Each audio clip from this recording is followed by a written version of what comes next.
Welcome into the College Football Overtime Podcast. My name is Garrett Chapman. His name is Abe Gordon. After a long season that always feels like it goes too fast, it's time to finally get into the college football playoff. We are here. It is finally around. Lots of round one actions coming up this Friday.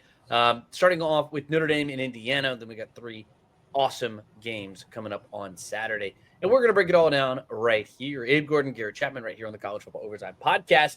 But before we do all that, got to welcome in my co-host. How you doing, buddy? I'm doing good, Garrett, man. It's almost the new year by calendar, and it's kind of the new year in college football. Mm-hmm. Everything is set aside. We've got 8 teams that are going to be playing this week, and then 4 obviously waiting for them. They've all got 0-0 records, essentially. So we are wiping the slate with 12 teams, and we're going to play a couple-game tournament to see who ends up on top. I'm pumped for it, man. Dude, I can't wait. It's been a long time coming for a lot of these programs, and a lot of these teams are going into the playoff for the first time, but not these two. Clemson and Texas, that's going to be our first one, 4 o'clock on TNT. And Texas is one of the biggest favorites in this tournament here. -12 in the first round. Notre Dame's -7, Penn State's -9, Ohio State's -7.5, but -12. I don't know about you, Abe. That feels a little big to me. Neither team has been particularly good against its best opponents. Ironically, that best opponent for both of these teams is the same team. That's the University of Georgia. They're 0-3 collectively against that team. But at least Clemson has a win against another team in the college football playoff. Texas can't necessarily say that. Their best win, probably Texas A&M. Outside of that, maybe Vanderbilt's the other one. Michigan, Vanderbilt on the road. I mean, it's not super impressive. It's not the most invaluable resume that we've seen, but it's good enough to get them the number 5 seed. They're the highest ranked seed of any of the non-bye teams. So, look, they're a good football team. I'm not going to crap on Texas by any stretch of the imagination because I think Clemson has a very difficult road if they want to win this game. I think their path to a win, it lines up very similarly to what we saw against SMU in the ACC championship game. It's get some turnovers, take advantage of the turnovers, score points very early in the game. And even then, they still almost lost that game to Kevin Jennings and company. We'll talk about SMU here in a little bit. But look, that's really what you have to do in this game. And Texas has shown a propensity to throw interceptions, to fumble the ball. They did it a lot against Georgia. They did it against Diego Pavia and Vanderbilt.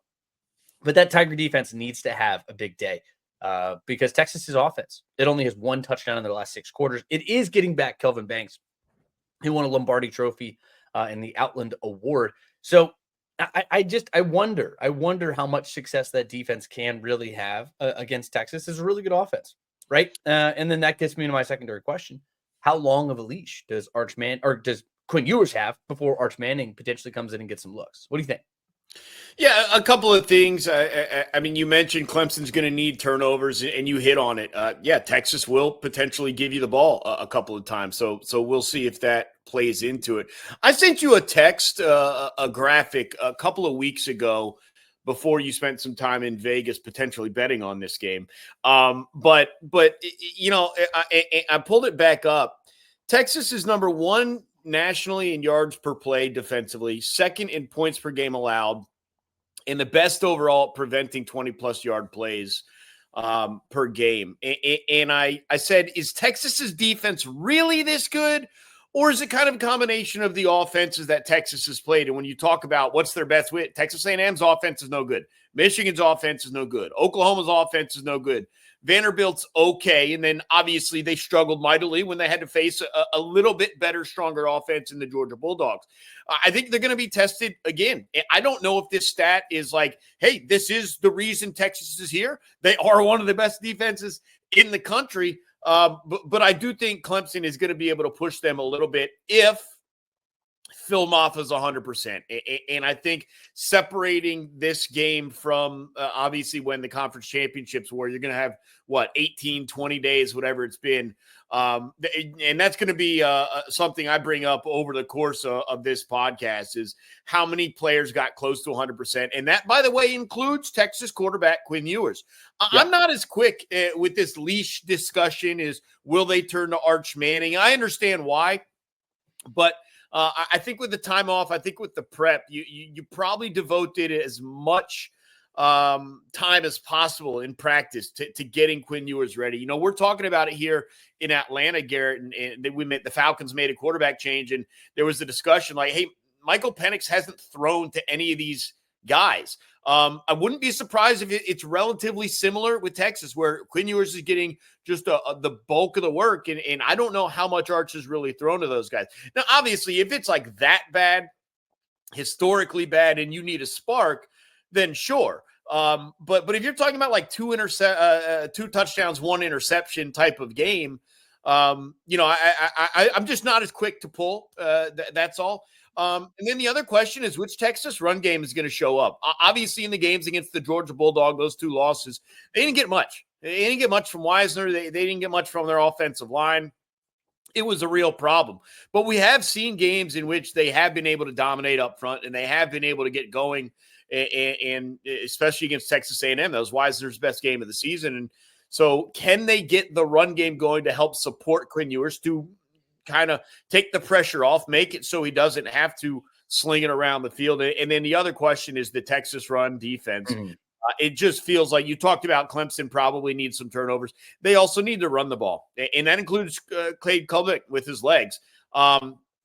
If I were Clemson fan, the one thing I want to avoid is trying to go throw for throw with Texas.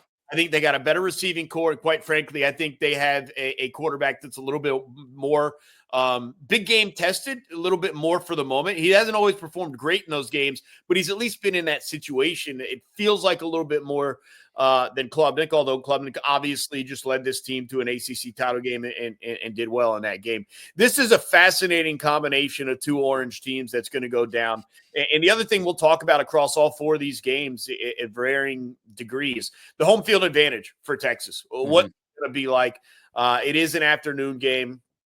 I think it should help them out a lot, as will, as you mentioned, a return of Kelvin Banks. And so very interested. But Clemson's got to play old school football, right? Like we're going to talk about all these teams, Indiana and SMU, and what some of these teams can do. Clemson, Tennessee, even Notre Dame to an extent.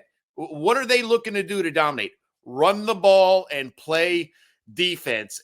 In up-tempo world that college football has become, there are still some throwback squads that win by doing what you did in the 60s, 70s, 80s, and 90s. They're bringing it back. That's how Clemson wins this game if they can do it. But, man, you look for Quinn Ewers to hit some big passes. I think that is going to be the difference if Texas pulls away. I think they have a very good receiving core, and I think Quinn Ewers is up for the moment. Yeah, I think that's really the biggest thing for this team. I mean, you got to be ready. And largely this season, Cade Klubnik has not been ready for that moment.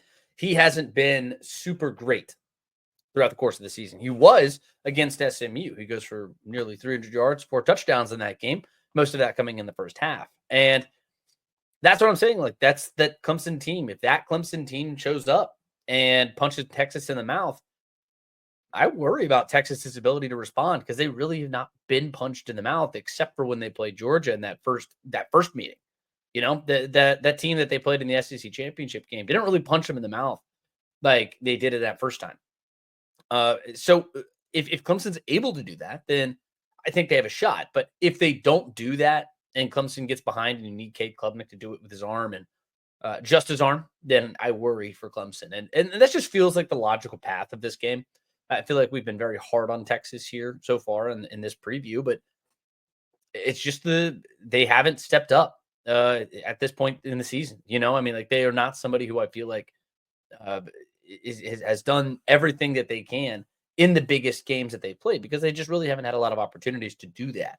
But the physicality, I think Texas is going to be able to match that or surpass it, especially with Banks coming back. I think that's going to be a big deal for them. But one other quick nugget I want to throw out here. Actually, Cade Klubnik and Quinn Ewers actually played in this game, this style of game, right? In the state championship game, the 6A state championship game back in 2021. Cade Klubnik won the first time. So I wonder if Quinn Ewers is going to be back for some revenge. But the winner of this one goes on and plays Arizona State in the Fiesta Bowl. Do you want to go ahead and make picks for this game, or what do you think? I think Texas is just a little bit better. I love the explosion they have potentially in their receiving core. I think if they can stay balanced at any little bit with Wisner, they can comfortably win this game. I just have a tough time believing Clemson can really go if this game gets into the higher 20s and low 30s. And like we said, run the ball and play defense. But it takes two to tango. Clemson running the ball only works if Texas lets you, and I don't think they're going to. I just don't know if Klubnik can go throw for throw with Quinn Ewers. I would take Texas in this game. I agree. Whether or not they cover the spread, I think it's a big number, 12. I am also going to go with Texas. I think Arch Manning actually makes a second half appearance in this game. I think they start slow, but they bring in the backup quarterback, and we'll see what happens. And it's not a knock on Quinn Ewers either. I think he's a very capable and effective quarterback. I think he's done a lot of good things all season this year, but I just don't know if Wizard's going to be enough to do it on the ground by himself. And I think they need a spark on offense. And I think that spark is going to be Arch Manning, for better or for worse for this team. But I agree. I'm going to take the Texas Longhorns to move on and play Arizona State. Next game here on the slate, it's another orange team on the road against, a team that's hoping that their stadium doesn't turn orange. That's really been the biggest point that I've seen on Twitter, at least over the last week or so. I think this is also the most compelling of the 4 games we'll have over this weekend. But like I said, these Tennessee fans, they're talking about taking over the horseshoe. I'd be hard pressed to believe that happens. But this is a group of fans that are pretty upset with their team right now. It's a group that doesn't really have a lot of confidence in what Ryan Day and this Ohio State Buckeye team is doing. They're pretty angry. They're pretty upset because the last time we saw them was this team getting booed off the field after their loss to Michigan. Now, I think that we can see 2 things happen, one or the other. It's either a galvanizing moment and they rally and they take down Tennessee in definitive fashion, in a definitive way, or that game crushed them. I think it's one or the other. What say you? This is a fascinating game. First and foremost, the one thing that we're looking for in regards to Tennessee, and I brought it up to you the moment it happened. I said, man, something just went wrong with Dylan Sampson. Again, time. They didn't have to deal with an SEC title game. They've had nearly a month, 3.5 weeks, whatever it'll end up being by the time this game will be played. If Dylan Sampson is right, this is a real problem for Ohio State. Again, like we talked about, defense and run the ball. And Dylan Sampson, the SEC running back of the year, if he can get off against Ohio State, I think you're in for a real interesting game. On the flip side, if he cannot, I do not believe Nico is made for this moment just yet. We just haven't really seen him step up. To be fair, we haven't really seen him be asked to necessarily step up to this level. I do think he's got a couple of playmakers alongside him, but it's been hit or miss with the deep throws, Thornton and some of these guys. That I just wouldn't trust it necessarily.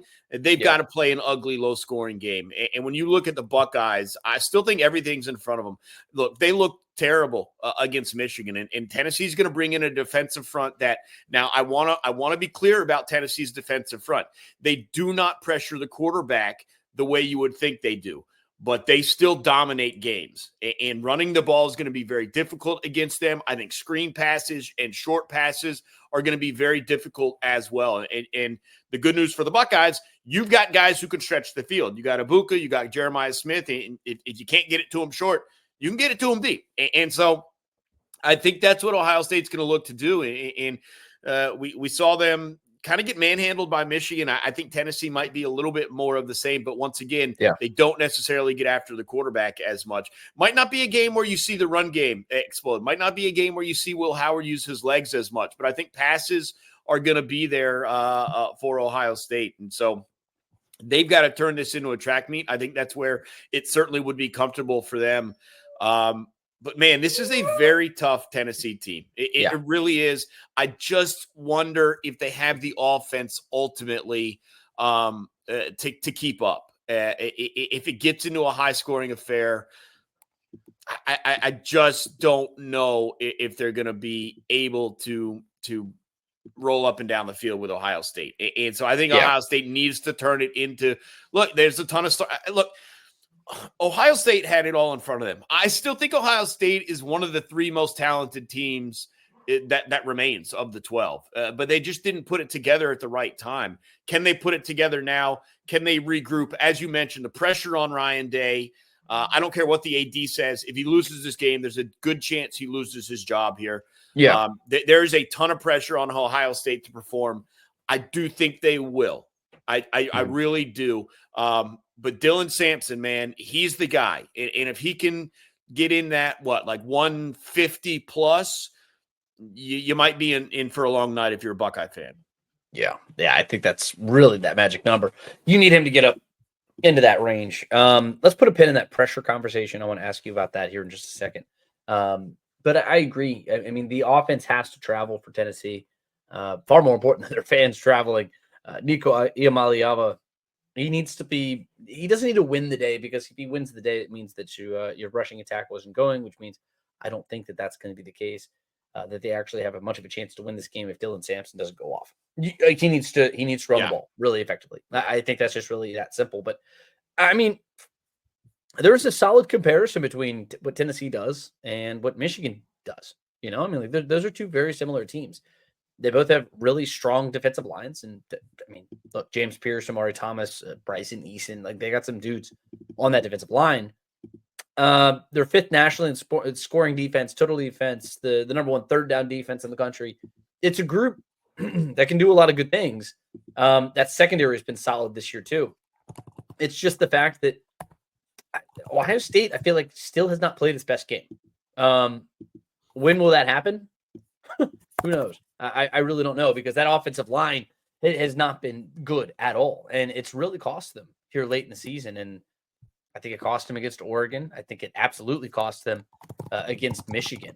And it's something where I need to see them be just a little bit more consistent in that regard, right? So I just have a hard time with Ohio State. And the biggest thing, it all just comes back to just that level of consistency. I need to see them do it every single week. And they just never fully put that together. They've got the talent to do it. And that's what's so frustrating. It's the fact that you have an elite play caller in Chip Kelly. You have a transfer quarterback who is one of the top guys on the market. You got Quinshon Judkins and Travion Henderson. I mean, you mentioned the wide receiver core is incredible. What more do you want? I mean, you need that offensive line to figure itself out. But outside of that, the offense has everything that it could possibly need. And now you got a big test. You're playing at home. I don't know if it's as much of an advantage that you're playing at home for Ohio State more than anybody, because if you start slow, that crowd is going to turn on you instantly. And that's really what it comes down to. And that's where I want to get into the pressure conversation, because I think it is a pressure cooker. And I don't think that there's a coach under more pressure at all in this playoff than Ryan Day. Kurt Cignetti, Rhett Lashley, Spencer Danielson, Kenny Dillingham. I mean, you could say that they're also under a lot of pressure, because I mean, they're all under pressure. Don't get me wrong, but those guys you could say are playing with house money. But on the other hand, you could say, well, this is their window. This is their shot. We don't know if they're going to be back here, because it's not like Indiana is a stalwart or Arizona State, SMU. I mean, none of those teams I would say are a team that's going to consistently be there. So you could say that's a different type of pressure. Guys like Kirby, Dan Lanning, Steve Sarkisian, they'll be back. Like, I'm not worried about them. I don't think there's all that much pressure on those guys. But James Franklin, Josh Heupel, Marcus Freeman, Dabo Sweeney, those are guys who not a lot was expected from, or maybe this is all that was expected of them. Make the playoff, see what happens, right? Ryan Day was expected to at least play in a Big Ten championship game. They were expected to beat Michigan. They were expected to be a top 4 team, or at least in the top half, right? They're none of those things, none of them. And I think that that's going to weigh on the Ohio State front office, basically their front office at this point. It's going to weigh on that athletic department. It's going to weigh on those boosters. And there is nobody who's under more pressure than Ryan Day. I think it's plain as day. I don't disagree with anything you just said, but the question is, can you put that aside? You need to play, as you mentioned. We have not. I don't think we've seen them play necessarily their best game. I thought they were pretty good, obviously, in the matchup with Penn State. I But thought is they it were coaching or is it players? I think it's players. I think it's players because we also haven't seen Georgia play their best game, and it's very tough for me to argue that that's on Kirby Smart, right? Um, so if it's on some of the best coaches in the game, then where else do you turn? You can't let the pressure on the players to perform actually impact the game. I think that's the task, along with the X's and O's aspect, is treat it like it is another game. It's not, but at least it's at home. Hopefully there's an advantage. But like you mentioned, if it turns south early, that advantage could go away. Yeah, 8:00. They finally get their night game over there at the Horseshoe. So we'll see how much of a difference it actually makes, or if it's just some Twitter conversation. Let's move into our third game. SMU at Penn State. This is probably the game, most of all, that I think the weather will have the biggest impact. Because with Ohio State, Tennessee and Ohio State, I actually think that the weather almost favors Tennessee. It's going to be cold, yes, sure, but they want to run the ball. SMU they're balanced. They're an offense that likes to play. They like to run, they like to pass, and then there's Penn State who just wants to shove it down your throat. And this is one where I think the weather is going to play the biggest deal. But SMU's explosive offense, it did wake up in that second half. Yeah, it looked like it was going to be a little worrisome there for a minute against Clemson in the ACC championship game, but they showed their potential. They showed what they could be. I mentioned Kevin Jennings, Brashard Smith. I mean, that's that balanced attack. Brashard Smith, though, is the guy that I'm circling. I'm underlining that guy. I have to stop him. He's a converted wide receiver. He can do it all in the passing game, too. Runs the ball really effectively. And it's just because with Kevin Jennings in this explosive passing attack, everybody can beat you. They've got 7 different guys with 20-plus catches. They have 7 different guys with 300 yards receiving. They have 8 different guys who've caught a touchdown pass. This SMU team, it spreads the ball around, except for Brashard Smith. I mean, he's the guy who I need to stop if I'm Penn State. And I think that ultimately, if I'm Penn State, I feel pretty good because Abdul Carter is the best defender in the Big Ten Conference. And I think Abdul Carter is going to be the biggest player in this game. If you look at one individual player, he's the DPOY, Defensive Player of the Year. He had 10 sacks, 19 and a half tackles for loss. I think both of those numbers were the best of the Big Ten. I think that actually the sack numbers was second. But look, he has the ability to flip this game over. He just has that knack. And that is really the biggest thing for me in this game. That and the fact that I'm sure we're going to talk about it here, an elite SMU rush defense matching up with that highly touted Penn State rushing attack. And I'm sure that's the direction you're going to go. So, Abe, take it. Yeah, man, I'm all about it. But here's the thing. Penn State ran the ball the way we've been waiting for them to run the ball all season long in that loss in the Big Ten title game. And I've been on this kind of button that Penn State was going to lose the last 2 games of their season. Once they got into the Big Ten title game, I'm like, they're going to lose in this game. And then honestly, they're going to host and lose again. Even in the loss, though, the performance against Oregon was really impressive, and it's kind of made me rethink that mindset. I think if they can run the ball with the same success that they did against Oregon, against a very good SMU run defense, I think that certainly spells some success. The one thing I want to say about SMU, people are going to judge by one game that they watched, right? You and I have watched SMU. In fact, before the season even started, we were talking about SMU. I think a lot of people saw this game against Clemson and say, how is this team getting in? Guys, they made a lot of mistakes, costly mistakes, key mistakes, but those are mistakes they did not make most of the season.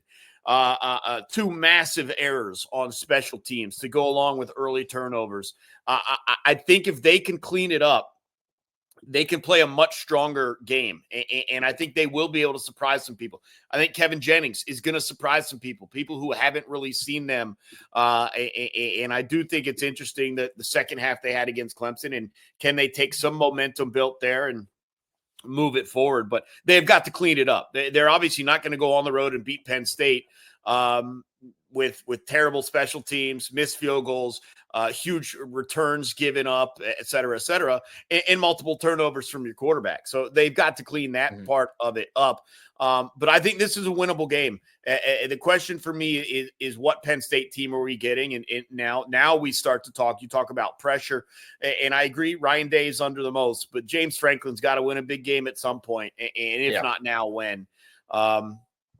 But this is a Penn State team, and there's a lot of teams I can say this about. It is not just Penn State.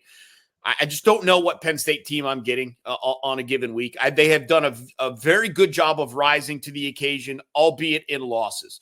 I thought they were outstanding against Ohio State. I thought they were outstanding against Oregon. Oregon's just the best team in the country right now. They're going to have to raise their performance to the level of those games, because I think SMU can be that dangerous. Yeah. And again, what's going on with the run game? We waited for it and waited for it and waited for it. It finally showed up at the end of the year. Can they bring that one out one more time? I think if Allen and Singleton run like that, SMU is going to have a real tough time, as you mentioned, especially potentially dealing with some inclement weather. But I'm interested in this one. I think SMU, again, a lot of people watched one game, and it was potentially SMU's worst game of the year, right? Or at least their worst half of the year in that loss to Clemson. I think SMU's got a little something in store for people. I don't know if they're going to go on the road and win this game. I think it's going to be a challenge, though. I am giving them a fighter's chance big time in this matchup. Yeah, and look, if SMU does want to win this game, you have to stop the run. I mean, that's really what it comes down to. I mean, it's that simple. They haven't had a single 100-yard rusher since October the 5th. It's been a little while since then. That was when Isaac Brown did it for Louisville. And look, Katron Allen, Nick Singleton, both of them had a 100-yard game against Oregon. And this team, just plain and simple, is not playing its best football when it doesn't run the ball well. But when let's say Tyler. I'm trying to think of a way to bring in Tyler Warren, because look, he is a massive factor here for Penn State here in this game. If the rushing attack isn't working and they need something, they fall back on Tyler Warren. And he's been that good. He's been that X factor for them throughout the course of the season, both in the passing game, where look, he set a Big Ten record for yards in a season, and then he runs the ball. He'll line up in an H-back role, and he'll run downhill on you. He'll play in a wildcat quarterback position, and he'll run downhill on you. He can do everything. You know, he's a Swiss Army knife. In a season where a Swiss Army knife won a Heisman Trophy, Tyler Warren was another fantastic one. You know, I mean, like he has been tremendous this season. So I think Penn State, when it's all said and done, is going to have just too many weapons. And I think that there's going to be 106,000 screaming Nittany Lions in there that are going to make it very difficult on SMU. But I think that's really what it comes down to. I want to see what the Penn State offense does against the SMU defense. I think the SMU defense is going to be fine, unless Abdul Carter, like I said, just takes over this game. Then I think SMU is just sort of SOL in that regard. But Penn State, I think really they should establish themselves in this game. And you mentioned it too. James Franklin needs to win one of these big games. It's been hanging over his head for a very long time. I need to see him continue to improve. And look, I thought they played really well in that Big Ten championship game. And I think we see a repeat of that effort. So let's go ahead and pick this game. I realize we just forgot to pick the Penn State or the Ohio State and Tennessee game. So we're going to go pick that one here in just a second. But look, SMU at Penn State. What's your thought?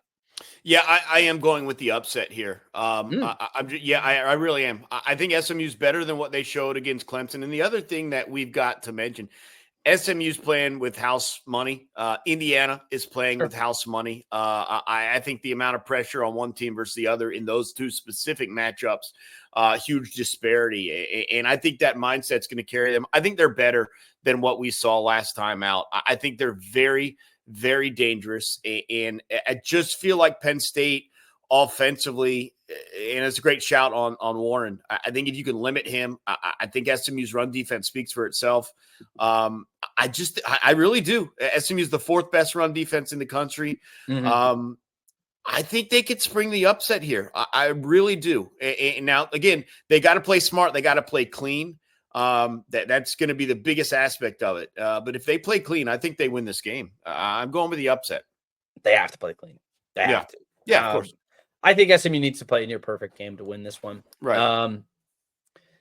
I think for what you're saying needs to be correct. I think that they need to get out fast and they need to make Penn Yeah. State uncomfortable. And I just Yeah. don't think that happens. I think the home team wins. I think this is just too big of a spot for SMU. Yeah. I think it's going to be a good football game. I think it's going to be close. I think that SMU is going to contain the Penn State rushing attack at least a little bit. But Tyler Warren, this just feels like the type of game he's going to go off for 12 receptions for 165 yards.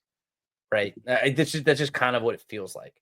And I think that's just really going to be the difference. And I think Penn State wins this one, but maybe not covering that spread. I think 4, 5, 6 points.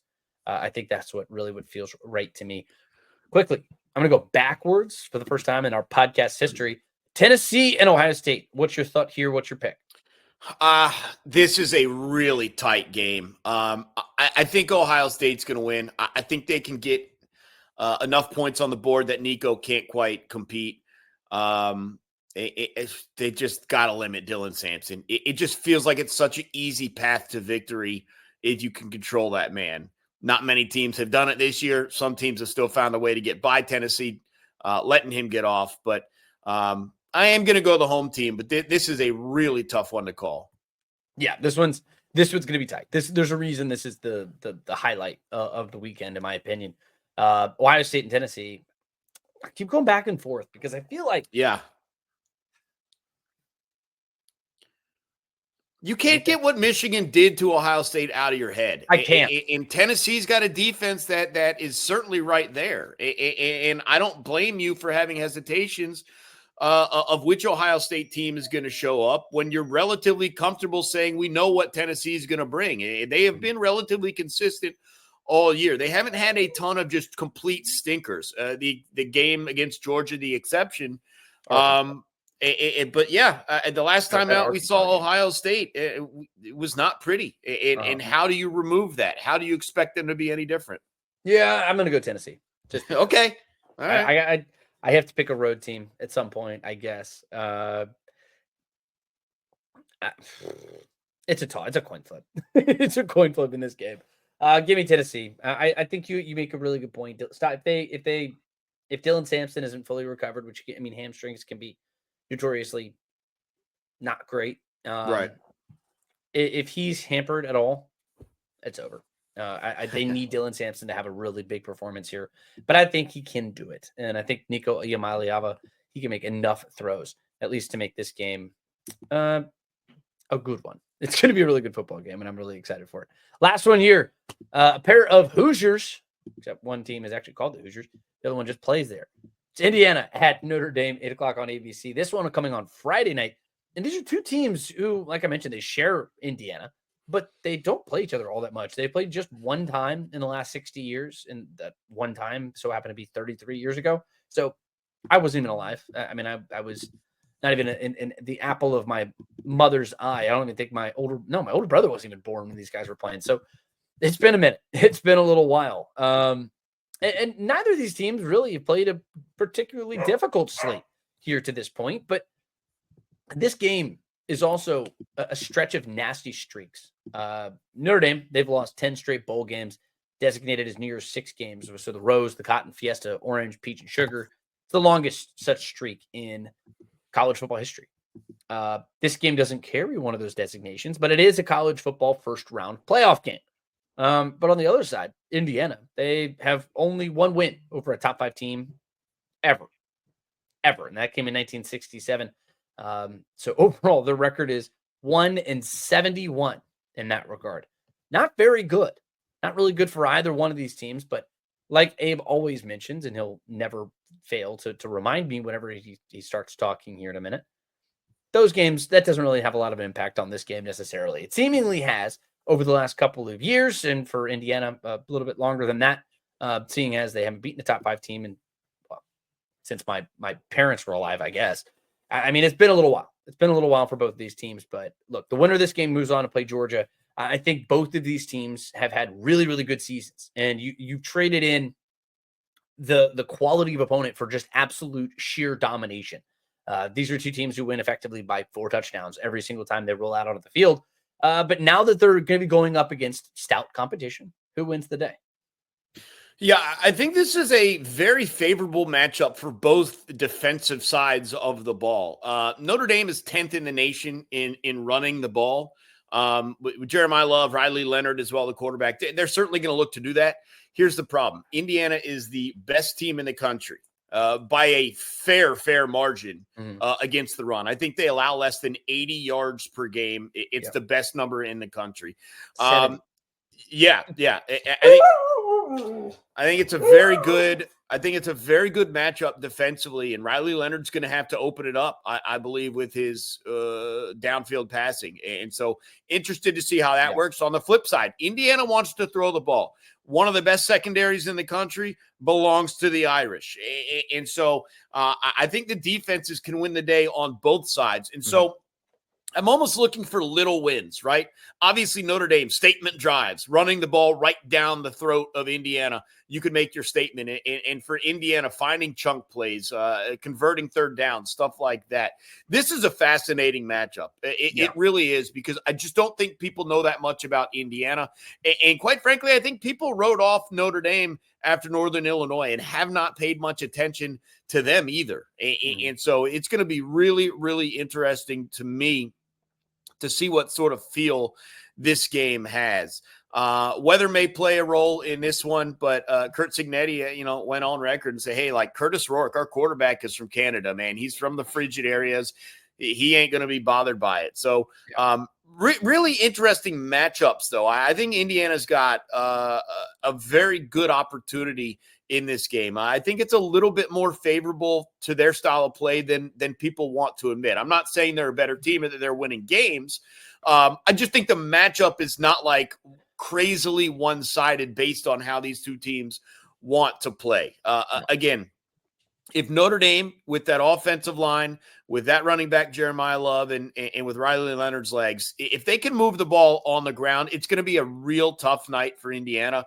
But if Indiana can make some stops and get Notre Dame into third and long situations, they're going to have a chance in this game. And then the other aspect is Indiana's got to score. There's no doubt about that. They have got to score, and they've also got to play clean. We look at their one loss to Ohio State, essentially 14 points given up, again, like SMU, on special teams errors. So they've got to play clean, but I think they've got a real shot to go into South Bend and win.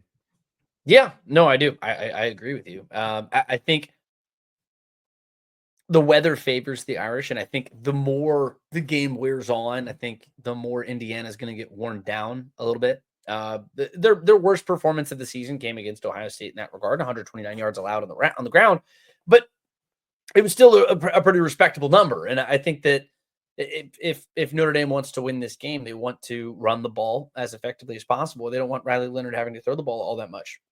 That's just when they're at their best. Excuse me. But look, I think people underestimate the Hoosier defense. They think that it was just because they played lackadaisical opponents. And sometimes there's some truth to that, of course. But they're also, at this point in the season, you don't get to your 13th game and pretend like it's some unfinished sample size. They still played college football teams. They still played a decent enough schedule, at least, that you look at those numbers and say, wow, there is at least some merit to that. It shows that they have the ability to do it. Now, can they do it on this scale? That's the biggest question for me, is they have not faced, besides that Ohio State game, they haven't faced an offense that really, really, really wants to run the ball. And then on top of that, they're really good at it. And so Notre Dame, that the defense is really, really good, but that offense, I need to see it win the day if I think that Notre Dame is going to win this football game. Because on the other end, though, I just feel like Indiana might have some trouble running or moving the football to some extent. And if it shows up in the same way that it did against Ohio State, then Indiana is going to lose this game going away. I just really have a hard time. But look, they got beat. They got I think the Ohio State game's wildly misleading because of the two special teams errors. I really do. It was 14 points directly on the board. They're in that game. Yeah, they were in the football game, but you look at the other aspect of how the offense was completely and totally shut down. It was taken out of the game. They couldn't pick up yards. And it really wasn't outside of that first drive that they had, that they looked really good on that first drive. And then really down at the end of the game where they were just effectively marching out the clock because they were comfortable with the score line. Outside of those two drives, the offense was eradicated. It was done. And Ohio State, I mean, they just sort of leaned on Indiana. And then it was the fact that, like you said, the special teams debacle took them out of it completely, really. And then so at that point, Ohio State didn't really have to do much else. But the thing is, that's really our only game that we could base anything on.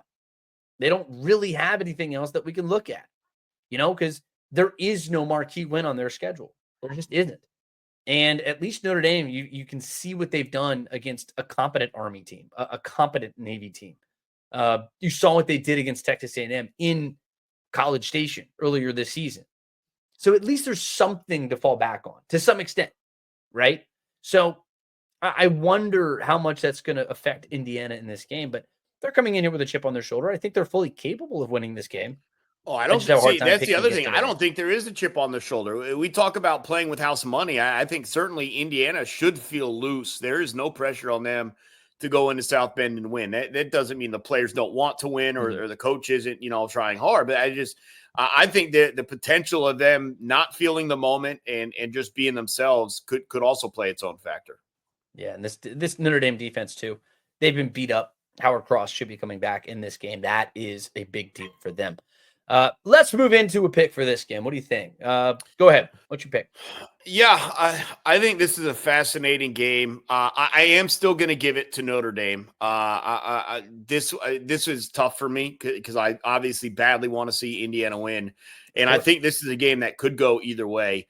I think Riley Leonard, though, is a guy that we don't talk enough about being able to win games with big plays with his legs. I just think that's the difference in this game. I agree. I think Riley Leonard is the key for them in this game. I mean, I'd like to see Jeremiah. I mean, if I'm Notre Dame, I'd like to see Darian Price and Jeremiah Love get going. That's that tandem in that backfield that are really, really good. But I think that next level is found when Riley Leonard gets out and he just starts making plays, and when he can get out there and just sort of free ball it a little bit, if you will. So I agree. I do think Notre Dame wins. I think it is a close game for about 3/4, and then Notre Dame pulls it away. And then they cover the spread. When it's all said and done, maybe a win by 10, 14 points, something like that. But it's going to be something where I think Indiana hangs around for a little while, and then I think Notre Dame's just going to win this game. Just with their physicality. And I think that's really that's what we have to, the sample size has dictated to me what Indiana is. And I think that it's no disrespect to them there, but I just think Notre Dame is the superior team in that regard. But we shall see. Lots of fantastic games coming up this weekend. We've given you our picks. If you want to give us some of your picks, your thoughts on potentially what we could see moving into the college football playoff, drop them in the comments. Let us know. Give us a follow at GChapATL, at Abe Gordon. We'll have our reaction show coming up here after the weekend is done, and we cannot wait for you to be a part of it. So make sure to follow us. Make sure to like the podcast. Make sure to subscribe. Make sure to follow along all offseason long, where we will take you up all the way through the college football playoff. And we'll have a lot of fun doing that. For Abe Gordon, my name is Garrett Chapman. Thank you so much for watching. We will see you again on Sunday. Thanks.